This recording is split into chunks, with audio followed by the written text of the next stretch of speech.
Story 1. I dislike when people stop right in front of you in public, especially when a group does it. They stand in the middle of high-traffic aisles in the store or on the sidewalk, oblivious to the fact that others are walking around them and that they could easily move out of everyone's way. Story 2. Serious answer. Being unkind to others. Fun answer. Standing or walking too close to me in public spaces. One thing I miss about 2020. Please stay 6 feet away from me forever, strangers. Story 3. People who bring up silence in conversations. What do you expect them to say in response? Why point it out? Also, individuals who embarrass others or notice their insecurities and make comments about them are being odd and unnecessary. Story 4. When they lock up their car brakes, then turn on the turn signal. Signal first, people. Help us help you. Story 5. I understand the need to vent, but if that's all you do, then please keep your distance. Story 6. People who lack situational awareness, especially in grocery stores, should remember that they are not the only person shopping. Story 7. Lie even if they know it's a lie, whether to me or to others when I am around them. I understand that sometimes a little white lie will save feelings, but blatant dishonesty is maddening. Story 8. Get overly concerned about things others do that they disagree with, despite having no effect on their lives. Story 9. I cannot stand obnoxious eating and lip smacking. I mean, who raised you? People will just slap away in the break room or wherever, not even realizing it sounds like there is a dog licking itself in the room. Story 10. Opening the clear freezer doors to shop for ice cream allows people to see inside without fogging up the glass. I'm not referring to a quick glance at the ingredient label, but to people actively trying to decide on a flavor with the door open. Story 11. Lie. I'm not talking about saying, I'll be there in 5 minutes, when you are actually 20 minutes away. I'm talking about real lies. I'm a terrible liar. I always have been, which is why I never lied. I don't understand it. I will find out the truth eventually, so why bother? I hate it. Story 12. Seeing someone without greeting them and immediately asking them to do something small that you could have done yourself. Story 13. Cruising in the passing lane on the highway. Get out of the way. Some of us want to break the law for real.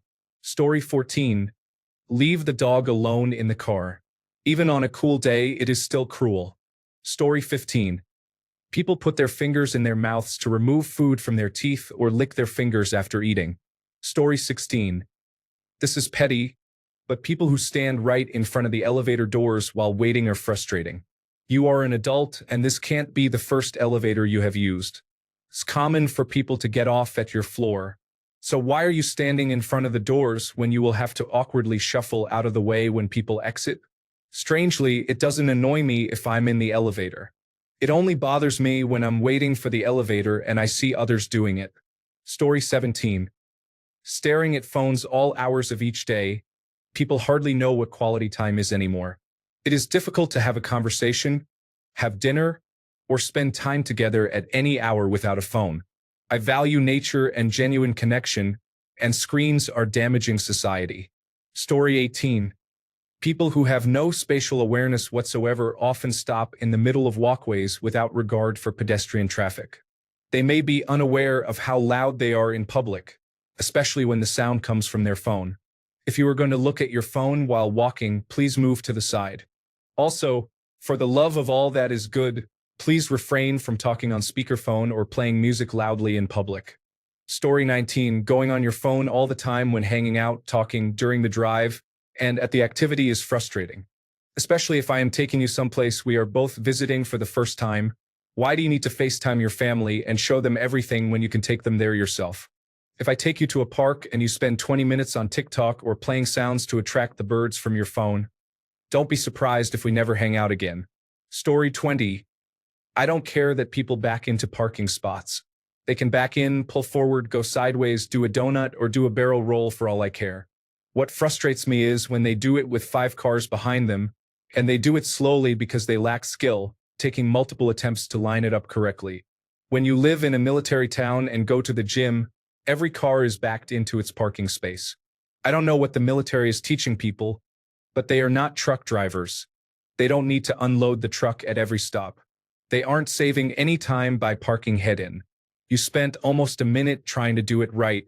Takes me 5 seconds to back out of a space. Just admit you can't back out of a space like a normal person. While it might be a little bit safer, it is minimal. Not enough to matter in any meaningful way, especially if you have a backup camera or know how to use your mirrors or how to back up cautiously. Story 21. People who give unsolicited advice when it is uncalled for can be frustrating. I know someone who does this to me constantly, and I had to stop spending time with them because it drives me up a wall. Story 22. Smashed glass is on the sidewalk. Honestly, the children and pets suffer the most. It drives me insane. Story 23. People touch my hair without asking. I started having box braids again, and I would have funky colors. The number of people who invade my personal space and start grabbing my hair at work makes me lose a piece of my soul each time. Story 24. Bad grammar bothers me. I realize this is a personal issue because most people are fine with it. I'm definitely not perfect, but when I hear someone say, "I seen," I want to scream. Story 25. How is this not here yet? I dislike when people drive in the left lane on the highway without passing anyone. I can't pass them because drivers in the middle lane are blocking my way. The person not passing is causing the issue. Story 26.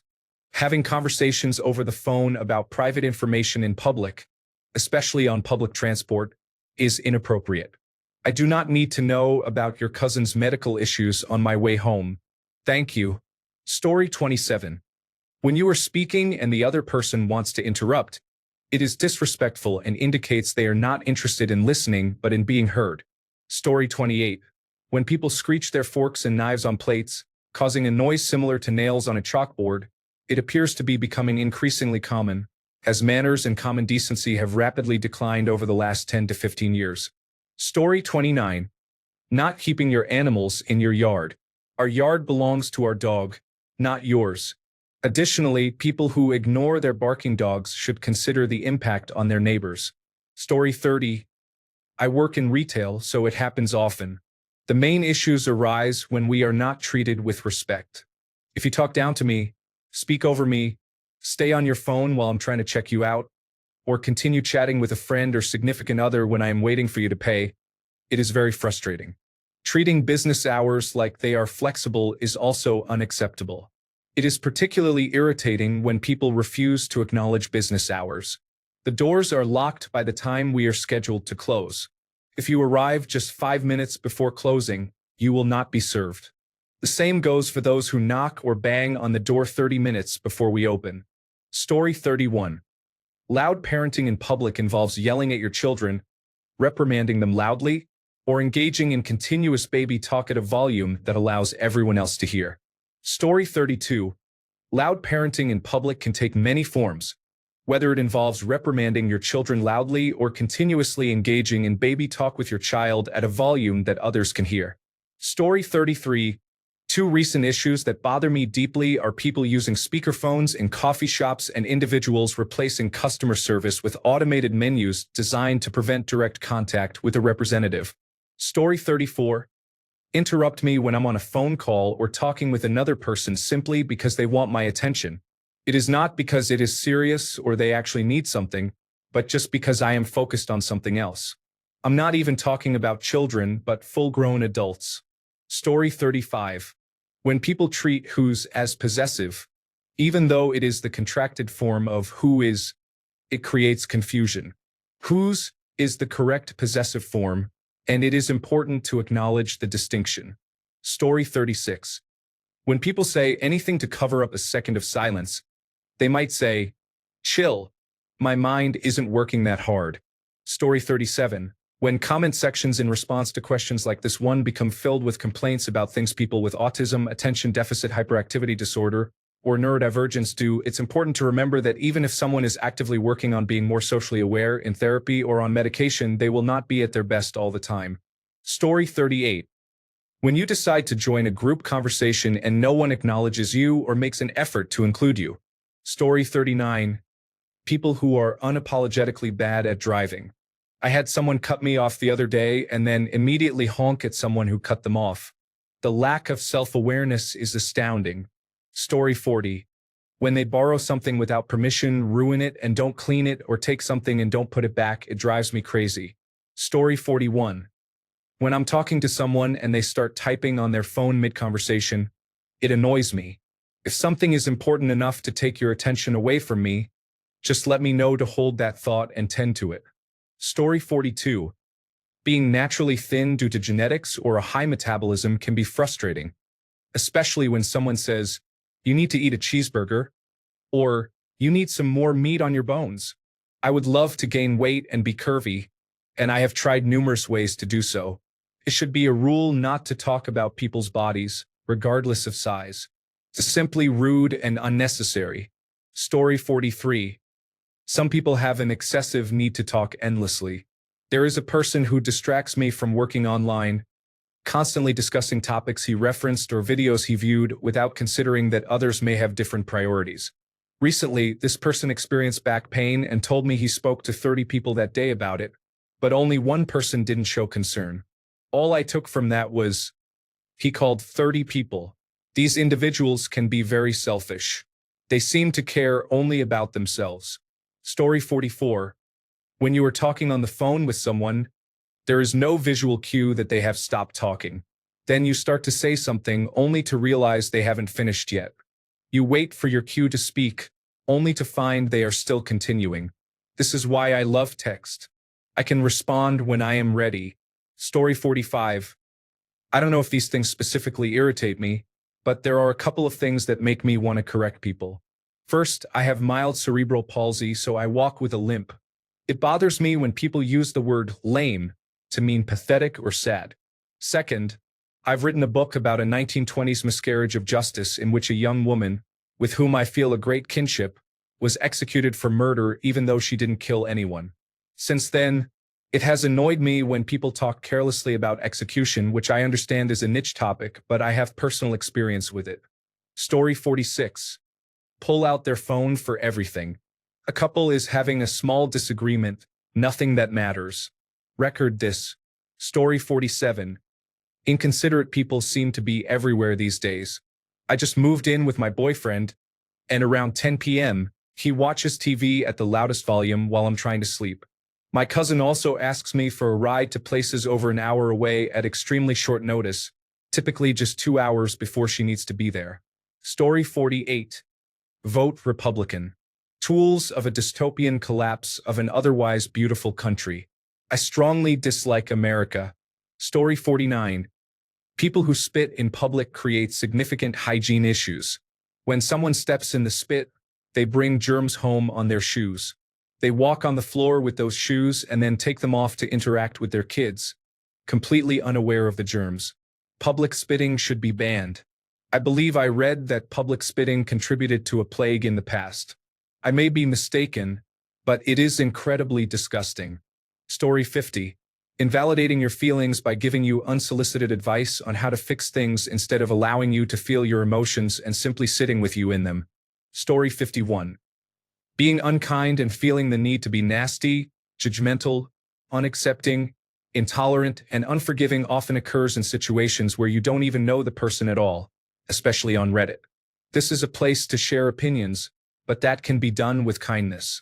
Story 52. When drivers go 10 to 20 miles per hour under the posted speed limit in no passing zones, but speed up to 20 to 30 miles per hour over the posted speed limit in passing zones, it becomes difficult to pass them. Story 53. Letting pet cats outside unsupervised to kill wildlife is especially concerning if the cat has previously brought home dead animals. Story 54. Individuals who greet others with a curse word or an insult, such as, "Hey, bitches," "Hey, whores," or "Hey, losers," or with a racial slur, should reconsider their approach. Story 55. Use of profanity and explicit language. My housemate and neighbor behave like this when they are together. Story 56. People who refuse to go around the block to make a turn into or out of the opposite side of the street hold up traffic. Some will attempt to cross 2 or 3 lanes of traffic to pull in or out of a location.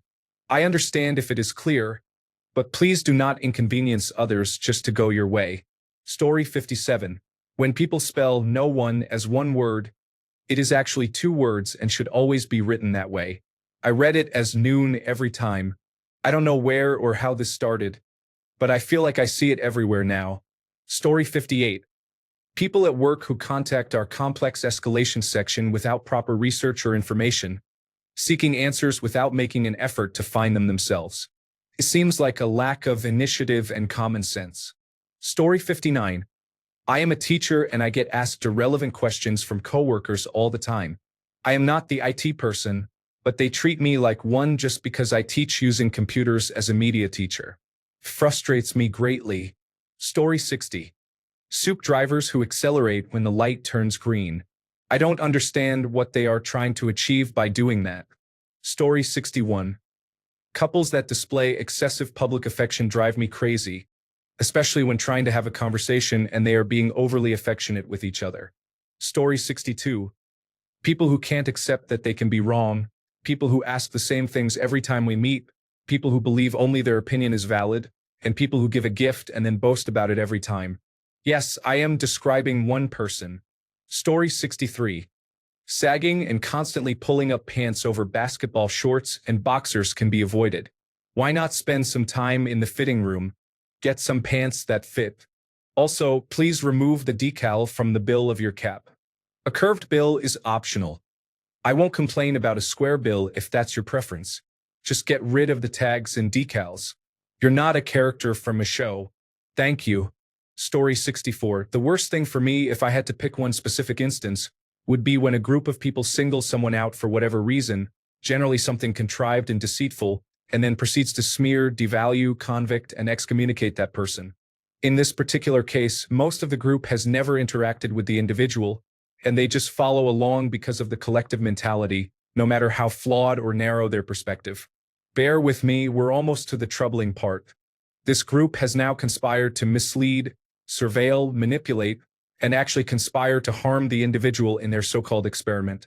And guess what? It's for profit.